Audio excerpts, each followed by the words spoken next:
नमस्कार, मी मंजुश्री. माझ्या सहल पुस्तकांची या वाचन उपक्रमामध्ये तुम्हा सर्वांचे स्वागत. प्रथम साने गुरुजींना त्रिवार नमन. आज मी साने गुरुजींच्या श्यामची आई या कथासंग्रहातील पुण्यात्मा यशवंत ही कथा वाचणार आहे. रात्र 4. त्या दिवशी शनिवार होता, एकादशी होती. श्यामने गोष्ट सांगावयास सुरुवात केली. जरा थांब, बारकू यावयाचा आहे.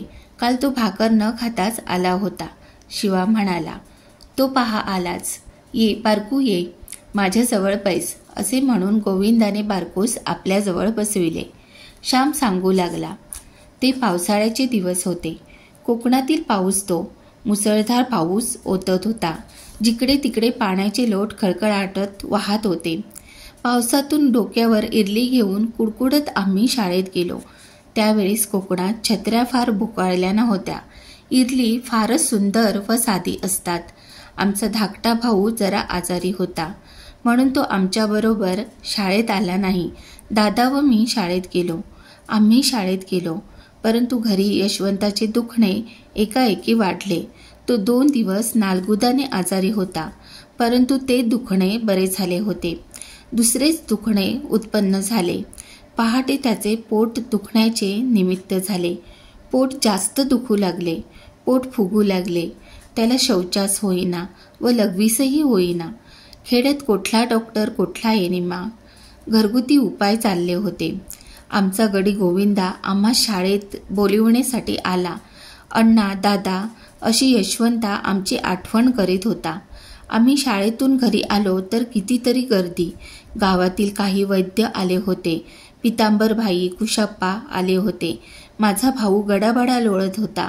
पोट फुगत चालले होते. तरी त्याला अतिशय तहान लागत होती. त्याला पाणी देत नव्हते. पाण्याच्या भांड्याकडे तो गडाबडा लोळत सुटे. त्याला पुन्हा धरून ठेवीत. त्याचे वय 6 वर्षाचे असेल तेव्हा. आदल्या दिवशीच आई त्याला रागे भरली होती. अंगणात चण्याची डाळ वाळत घातली होती. शेळी येऊन डाळ खाऊ लागली तर यशवंताने ती हाकलली. शेळीने तोंड घालून डाळ उडवली होती. ती तो सारखी करीत होता. गोळा करून ठेवीत होता. इतक्यात आजीने पाहिले व ती म्हणाली, डाळ खातोस का रे चोरा? आणि कळू नये म्हणून नीट सारखी करून ठेवतो आहेस वाटते. बराच किरे आहेस. नाही का आजी, मी नव्हतो खात. उगीच आपला माझ्यावर आड.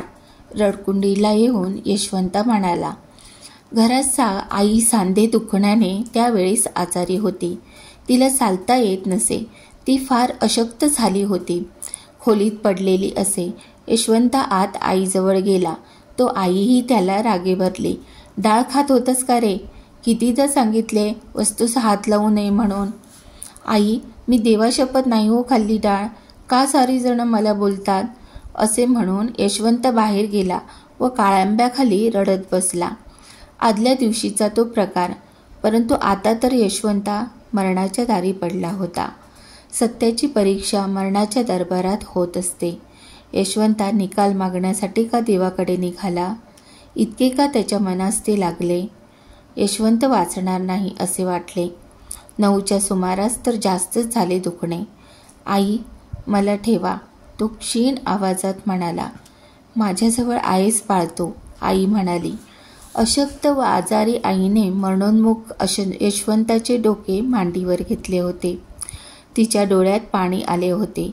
आई, माझे डोके खाली ठेव हो. तुझी मांडी दुखेल, तुझे सांधे दुखतात, यशवंत खोल आवाजात म्हणाला. आईचे हृदय गहिवरले.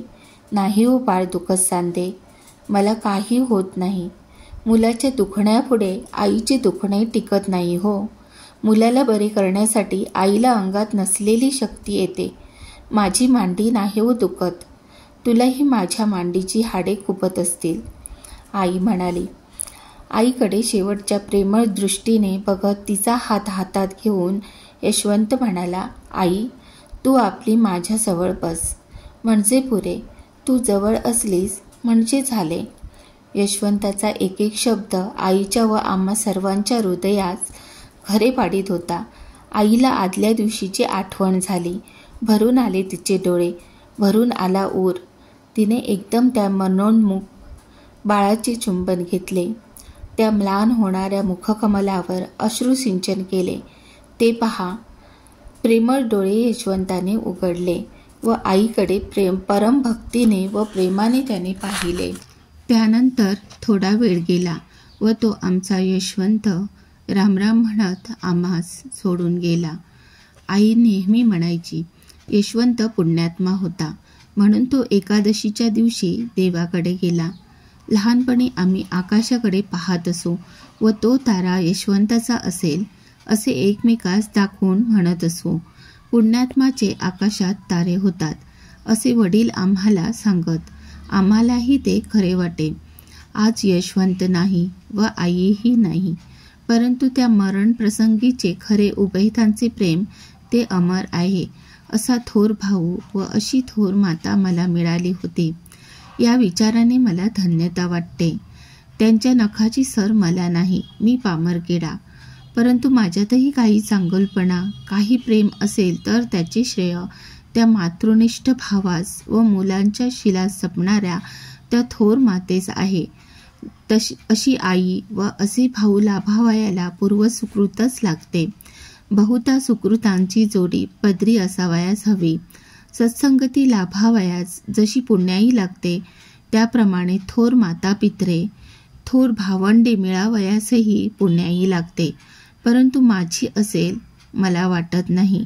ईश्वराच्या कृपेची ती देणगी होती. साने गुरुजींचा भाऊ यशवंत जरी देवाघरी गेला तरी तो साने गुरुजींच्या हृदयात नेहमीच होता.